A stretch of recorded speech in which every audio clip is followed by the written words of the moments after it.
On today's episode, Amstrad make an appearance. Link tries to explain CPUs. And then you've got the Luigi gets his first paper round. And we explain the differences between commands and programs. Hello and welcome back to 8-Bit Crisis. My name's Link. And I'm Luigi. And we're here to help you explore the era of 8-bit computing, when Amstrad, Acorn, Commodore and Sinclair ruled the digital waves. But before we do that, Luigi, I've been looking back over the footage from episode 1, and I'm sorry to say that being new to YouTube, we've got a couple of apologies to make. So firstly, there were mixed messages during that episode. What was my first computer? Was it a Spectrum or was it something else? And the answer is it was actually a Commodore 64, which I think I got in 1989. It's a little bit later than when these computers were really popular, which was the case for a lot of children because only the really wealthy had them when they first came out because they were very expensive in today's money. So a lot of us ended up with them later, sometimes second-hand, which was the case with the Spectrum that I had. I think I probably got that in 1991 or something like that. So sorry about that. And also, the first episode does make me look like I really know what I'm talking about, as if I'm some kind of expert on these things. Like most children, I spent most of my time playing games and showed a little bit of an interest in the coding. But 90% of what I've learned since I was an adult. 50% of what I've learned since we decided we were going to do a YouTube channel. So please don't treat me like a help desk. Don't fill the comments up with questions because we're kind of learning as we go along. And I think we'll both benefit from that. Okay, and talking about 40-year-old machines with limited memory, I've been playing on our Spectrum, and the thing, you can really tell how old it is because there are a few things that are hard to work on it. Well, just the loading speed, it takes a long time compared to modern games. Yeah, and this is the biggest complaint I get from friends that I speak to when they've tried to go back to this thing, is things like tape loading times or tapes not working anymore because they do degrade over time. We've actually, with a couple of our tapes, we've had problems where they won't rewind or fast forward. And it's nothing to do with the tape deck because it's got a new belt in it and it's all working properly. It's just that the tapes lose their lubrication, and there's a couple of things you can do about that. But also we've noticed things like the key presses don't keep up. Yeah, when with you're your coding typing. and you type really quick. Yeah, absolutely. That's quite slow. The other thing, and probably the only thing that I have found, is the compatibility with the cheater joysticks that we have. Well, we talked about that, didn't we? So we have a solution for that with the cheaters, but that was something we talked about. And before we go on to that, I just wanted to show you something, because you're probably wondering, how do we get everything linked up to a modern monitor and a computer, because we don't have a CRT cable, a CRT monitor. And I'm just going to show you something that we have that enables us to do that. So What's this? It's this, yeah. So we have this link for, it's called Link for SCART HDMI to HDMI Converter. I've just got a note taped on here about the resolution we use. And we have this SCART cable that comes into it. And on the other end of that is the RGB. We can pull them out of the Spectrum. We actually have the audio and RGB cables that go into the Spectrum.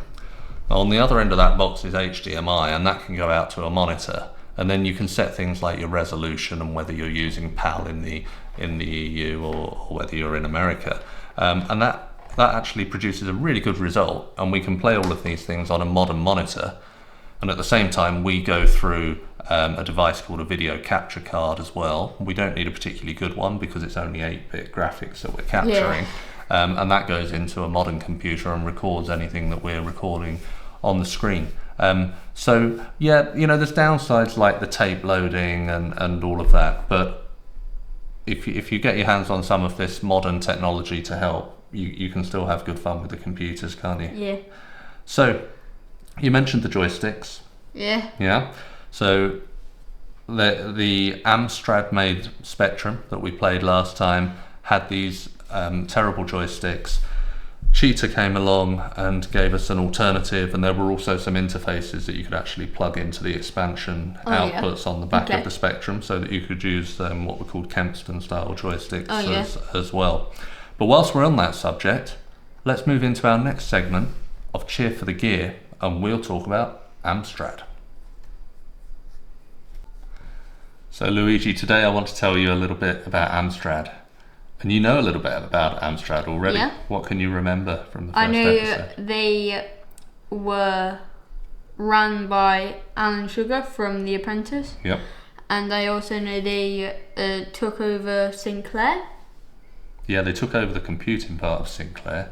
I think that was in 1985. I only thought they did computers.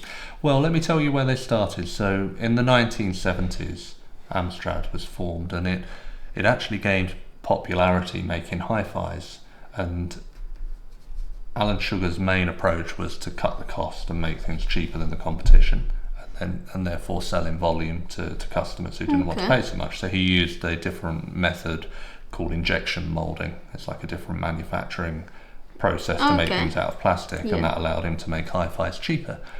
And I think for a little while he just watched the microcomputer industry to see what was happening, because it wasn't until 1984 that he arrived with his take on the 8-bit computer, and it was called the CPC 464.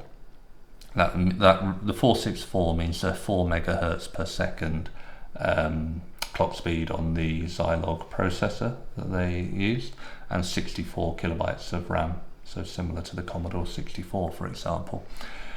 But it was a little bit different. Their unique selling point was they realised that parents were confused by and afraid of computers, because it was new to parents who had grown up without any of this sort of thing. And one of the things that really scared them was all of the cables and wires and things that were needed to get them up and running. So Amstrad decided that they were going to do an all-in-one solution where a parent could go and buy one of these computers that their children wanted, and they'd be able to buy the computer and the joysticks and the monitor all in one box, and there was a speaker built in, so it was all you basically you could advertise and say, just buy this and it's everything that your kid will need. Obviously that's not true, because then there's all the peripherals to buy and the video games and everything else, but it was attractive to parents, so they actually sold quite a few of these things. They came with a tape deck included. You powered the monitor, and then the monitor had a cable that came with more power and powered the actual computer. So the problem was, if your monitor broke, then you couldn't, your computer couldn't work. And if your tape deck stopped loading, a bit like our Sinclair, you had a problem because you couldn't load any tapes, right? But they were pretty good computers overall, and I think they were well received. That was in 1984. In 1985, they released a disk drive version called the 664, or the CPC 664. That came with a disk drive instead of a tape. And then later on that year, they pretty much immediately made that disk drive computer defunct and unnecessary, because they then came out with the 6128, which was 128 kilobyte of RAM version of the CPC with a disk drive. Okay. So my memory of this computer is very, very short. It's actually the shortest of all of the microcomputers that we'll feature in Series 1. In the village that I lived in, Leicestershire, in the early 90s, I must say, so from the early 90s, there was a boy who lived in the village, and I only really met him a couple of times, but he had an Amstrad. One afternoon, I was round his house, we got the Amstrad out, and I played a game called Paperboy on it. And that's my only memory. I can't even remember if it was any good or not, or how long we played it for, or how far I got, or anything like that. But just a little micro memory of a microcomputer. I've seen some other games on YouTube, things like Prince of Persia. The graphics look really good, and there's one called Total Eclipse where the graphics look exceptional for the time, like a 3D game. So I'm quite looking forward to learning more about it. But to wrap up the story of Amstrad, Much like a lot of the other manufacturers, they kind of trundled along into the late 80s as 16-bit computers became more popular. They did try to kind of release the Amstrad with new cases. They had like the plus versions, I think they were called, of the 464 and the 666. Well, what did they call them? We'd have to look on Wikipedia. It's something like 128 kilobyte of RAM versions of the tape loader computer and the disk computer. They even did a console, GX4000, I think that was called. Okay. And was it any good? I don't think so. I think they all failed. Most of the manufacturers had these kind of late 80s models, early 90s models that just kind of extended the life of 8-bit computing a little bit, but none of them sold particularly well because people were moving on to other computers, and you had things like the SNES, yes, and you had IBM and you had Apple that was starting to dominate the business computer arena as well. So there we go, a little bit about Amstrad. Yeah, okay. Now we're going to learn more about how CPUs work. So Luigi, last episode we were looking at the components in a microcomputer, and this episode we're going to look at one of those in more detail. The CPU, what can you tell me about it? So I think it stands for the Central Processing Unit. It does the calculations, I think, and it's almost the main brain of the computer. Yeah, absolutely. It does all of the thinking and the calculating for us. So I've got some photos here for us. So from the BBC microcomputer by Acorn, we've got the MOS chip, known as the 6502. Underneath that, we've got the MOS 6510, which the Commodore 64 used, and then we've got one by Zilog, the Z80, used in both the Amstrad and the Spectrum computer. They all look pretty similar, don't they? Yeah. And I think we'll agree that by having a good look at those, we can understand exactly how they work. Yeah. Yeah? No. No, it's a bit more complicated than black boxes, isn't it? So I think if we start with this, so there's different types of information that need to travel through a CPU, because ultimately it's all about moving data from one place to another and sometimes doing mathematical calculations with that data. So different types of data going through the computer might be data from the keyboard to the computer. That's an input that you're telling the computer to do something. Same with joystick movements and buttons. That's data going in. That has to go through the CPU as well. And anything that's loaded from the tape player as well may go through the CPU. And then you've got all of the outputs as well. So that's information going to the speakers for music and going to the monitor so that you can see the visuals. Yeah, you were looking around there for something. I was looking for the speakers. Oh well, the speaker is built into the monitor in our case. So you've got all of those ins and outs, and then you've got calculations going on with some of that data as well as part of the programs that we're running.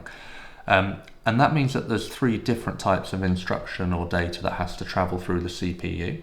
You've got the controller data, so that's the data that's telling the CPU what to do with information and when to record it and when to send it somewhere else. That's like the control data.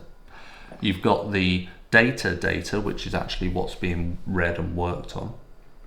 And then you've got the what's called the addressing data. So if the CPU has finished doing something, it's got a number and it needs to send it off to the memory, there needs to be some data that says this is where you're sending it to in the memory. This is the part, okay?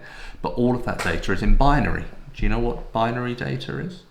Isn't it just ones and zeros? Yeah. And doesn't one mean that the transistor, I think it's called, switch, is, I think one is that it's on and zero is that there's no power going to it? Yeah, absolutely. Yeah, it's like voltage driven, isn't it? So voltage means 1, no voltage means 0. And that's the most complicated thing that a computer can really truly understand. It's either got voltage or it hasn't. Now there's a whole system of counting, so you can actually count past the number 1 using ones and zeros, and you can understand keyboard inputs and joystick movements and memory locations and everything using this language of zeros and ones that we might do another video on some other time. But essentially the CPU uses ones and zeros to do all of that communicating that I was just talking about. And the way it transfers the information around the CPU into different registers, which are the temporary place where the data is held. There's different registers within the CPU. In order to move them around, the data has to be moved across wires, and those wires are called buses. And it's the same principle. If the wires are holding a voltage, then they're in a state of 1. And if they're not, then they're in 0. Okay. Yeah. So it's all the modern CPUs, and when we say modern, we mean going back for decades really now. But modern CPUs work on something called the von Neumann architecture, and that means that they have registers in them, and some of the registers are worked on using an arithmetic logic unit, or an ALU, which actually knows how to do the calculations on different bits of data that are coming in. And everything that you do on a computer, it doesn't matter how pretty it looks, how boring it looks, how great it sounds, how exciting and interesting a game is, it's all going through that CPU, and it's all being broken down into a simple language of zeros and ones. Yeah. And that is the simplest way, I think, that I can explain CPUs to a little Luigi. Okay. Any questions? Not really. Except, actually, yeah, I do have one. Mm-hmm. So, you're saying that those ones and zeros are what brings up those like and subscribe buttons under our videos, that we would really like you to just press them. Yeah, absolutely. Yeah, and all of the YouTube algorithms and search engines and everything that we know on the internet, all of the computers that are running factories around the world, they all work on ones and zeros and basically need processors to keep them all in check. Good. I hope you enjoyed that. Yeah. Right, let's move on to our next section then. Yes. It's time to play. Yes. Okay, so now we're going to be playing the Paperboy game, the Amstrad version. It was originally made for Atari as an arcade game, but it got moved over and we're playing the Amstrad version. We're playing on the emulator WinApe, but Ace, Arnold, Caprice and Retro Virtual Machine will also work. It is one of the earliest isometric games, but there isn't any sound during the gameplay, apparently because they ran out of memory. There is a sequel of Paperboy 2, which we might play. So let's get started. So how do we start, Link? So press any key, and you want to choose number 3 to redefine your keys. And here you can choose, so now it's asking you what letter or key do you want for left. So if you choose your left. I'll stick with what the ones were for jetpack. Okay. Fast, slow, throw. Okay, and then you go escape to quit. Now I'm going to give you just a few little instructions here. So basically you're going to find yourself riding a bike. Okay. You can accelerate, decelerate, left, right. You'll need to dodge pedestrians, you'll need to dodge gutters. There are times when you can cross from the pavement to the roads when the curb is down. Well, you can always go from pavement to the road, but when you want to go back up onto the pavement, you can only do it where the curb is lowered. Okay. So don't crash into anything, and every time you go past somewhere where you can throw the mail into, so there's like the American style mail cans on the side of the road, press the space bar and you can chuck a newspaper in. Do you have to aim where you chuck, or do you just... We just as you go past it, so as you pass it, press space. Okay, this seems easy enough. Good. Good luck. Press any other key, and then you've got a button or a key to start the game. pressing a key. There we Yep. go. So number 5 you press to start the game. Okay.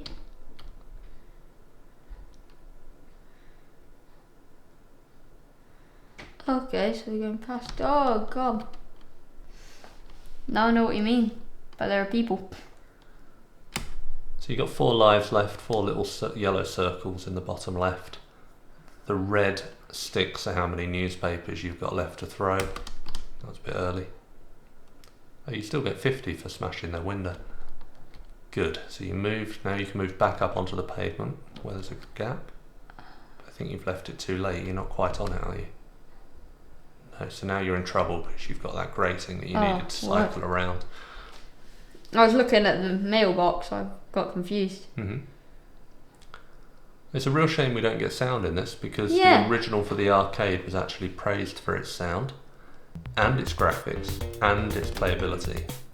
Nice, I got so it's $2.50 if you actually get it in the mailbox. It is. That's cool. I like this. Don't throw any at the graves. There's more newspapers. Oh no, you could have collected those. That's more newspapers to throw. So just watch out for any grates or cars. Whoa, Get close to the curb if you want to avoid cars. That's casual. That's a grate. Oh god. Yeah. Oh There's your god. car. So you needed to, after the grate, to be safe, you should have ducked in. Okay, I didn't know that actually. Thanks for telling me that, though. A little bit late, so wait. Colby! Yes. There's no letterbox there. It's funny how you call me Link all the other times apart from when you're engrossed in games, and then you give me this strange name that I don't recognise of Dad. Sorry, Luke. Oh! Yeah, okay.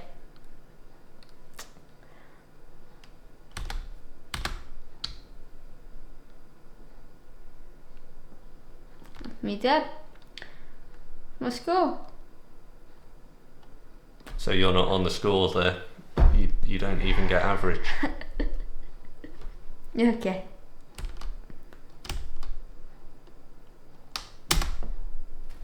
I have to wait. Do you have to wait or do you have to press enter or return? Well, I've pressed this multiple times and it works. Press enter. Oh, there we go. Okay, maybe you do just wait. I forgot what my keys are. Oh, so Ooh, that was brave. I forgot you could even speed up. Yep. So Okay, I don't know what I'm supposed to do then when there's a car and a pedestrian. I don't know how random this game is. I don't know whether it kind of changes where things I don't think appear. it does because that's appeared in the same place That's what I twice. thought. That guy was there before, wasn't he? So maybe there's an element of memorization to this game and knowing how to get around it. And I also don't know. There's nothing here mentioning what level you're on, so I don't know if the level ends and then you go on to level 2 at some point. Oh, you're gonna get it. I can't dodge that. I don't know what it. I think you go onto the road to dodge it. Oh, I didn't even know that was a thing. I didn't even know I had dodged that. I'm sorry, last round it didn't make me dodge it. For somebody who's already had multiple bone crashing accidents or bone crushing accidents on the road, I think you definitely do know it's a thing. Yeah, I do. I should know by now. Remember, after this crate is a car, so you're gonna have to get in. I think you're gonna have to get I'm right in. I'm in. I think you have to get right in. I was in there. That I isn't think you fair. have to push right up against it, so you're in as far as you can go. I could be wrong. Oh. Or you could just It get just hit looks by like a car. there's a little gap to get down. Yeah, I can't see any gap when I'm doing that. I highly doubt there is a gap. Good shot. I'm getting good at. Oh no! I pressed the wrong button.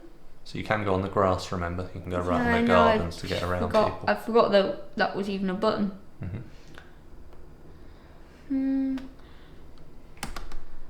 Nice. Oh, I got average. Wait, my high score's 10,000, Dad. Well, look, you're on average. My high score was 10,000, Dad. No, yeah, the high score. I thought that was my. That's not your high score. That is somebody called Superb.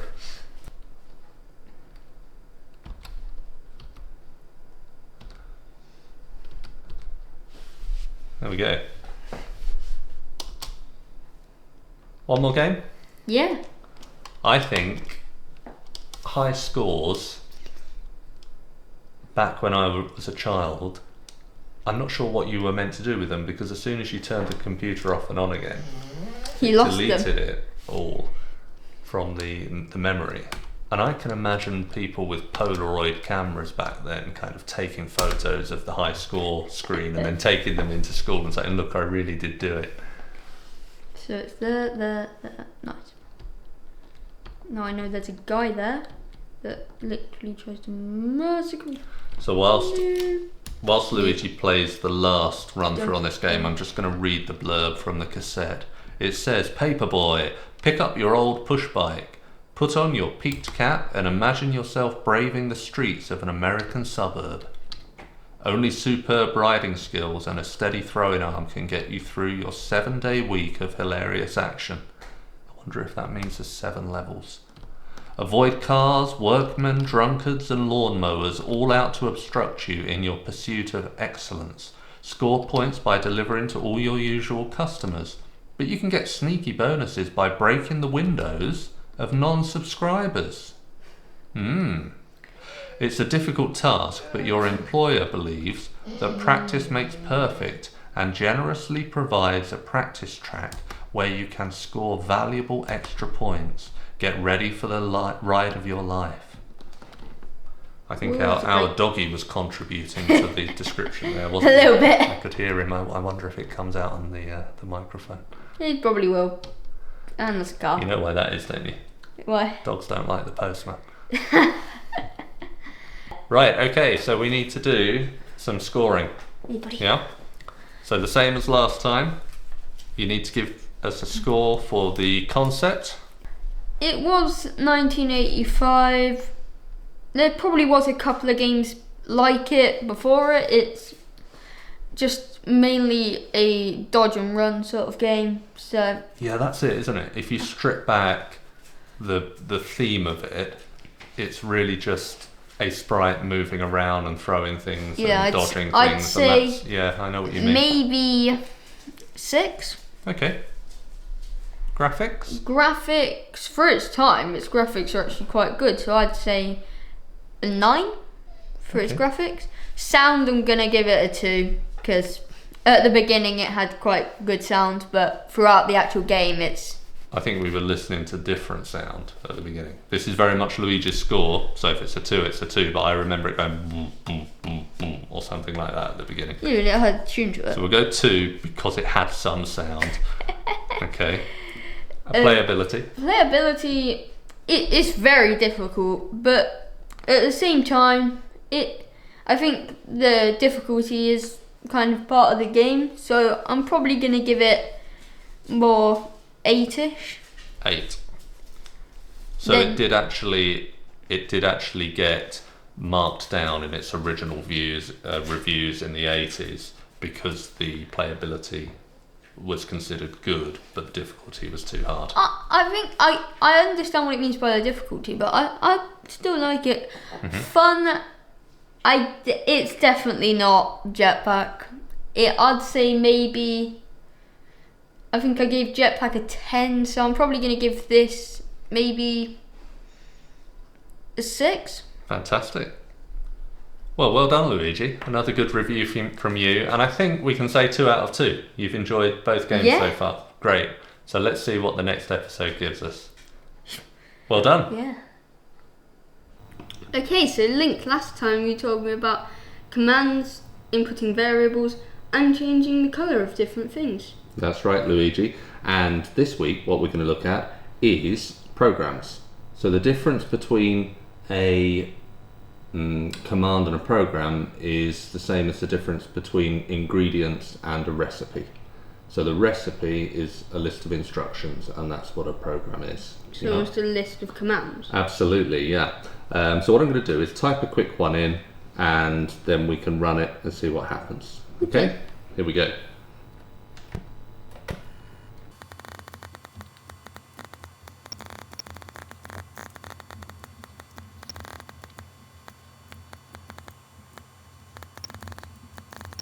Okay, so there's our program, and before we run it, just notice that every single instruction or line has been given a number. 10, 20, 30, 40, 50. That's the computer's way of knowing that it doesn't want you to do the command as soon as you press enter. It just wants you to save the instruction. And then later, when you run the program, it will run through them all in numerical order. Any idea why we call it 10, 20, 30 instead of 1, 2, 3? Maybe it's because... Is it so that it almost separates them as a time period, or...? No, it's nothing to do with timing. It will just do it as quickly as it can. But it's so that if you want to add more lines into the program later, you don't need to rewrite all of the line numbers. You could maybe just have a line 15 or a line 25 in between the lines. Okay, let's run. So if you type run for us and press enter, we'll see what happens. Okay, so it says deg C and deg F, so that's degrees centigrade and degrees Fahrenheit, and at the bottom it's asking you for an input. So it wants you to enter a number for degrees Celsius. So what's a warm day in the UK? In England, a warm day is probably 18 degrees. Yep, that's warmish, so we'll put 18 and enter.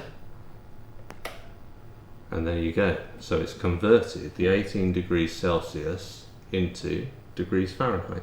Oh. Okay, so that's what that program does, and it's just a few lines.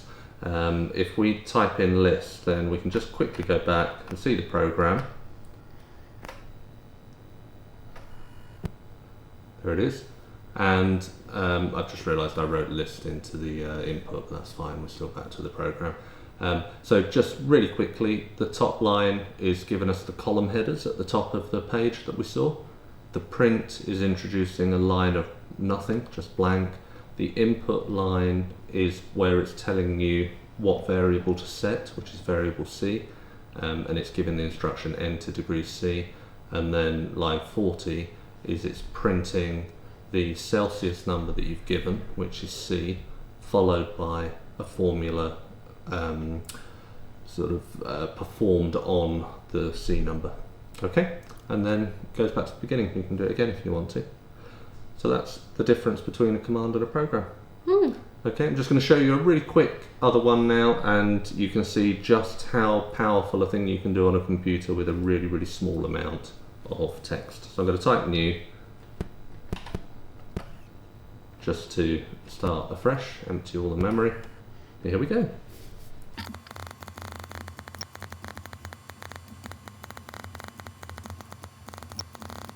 Alright, okay, so there's quite a few functions here that we haven't looked at before. We're not going to go into detail on those now, but if we go run,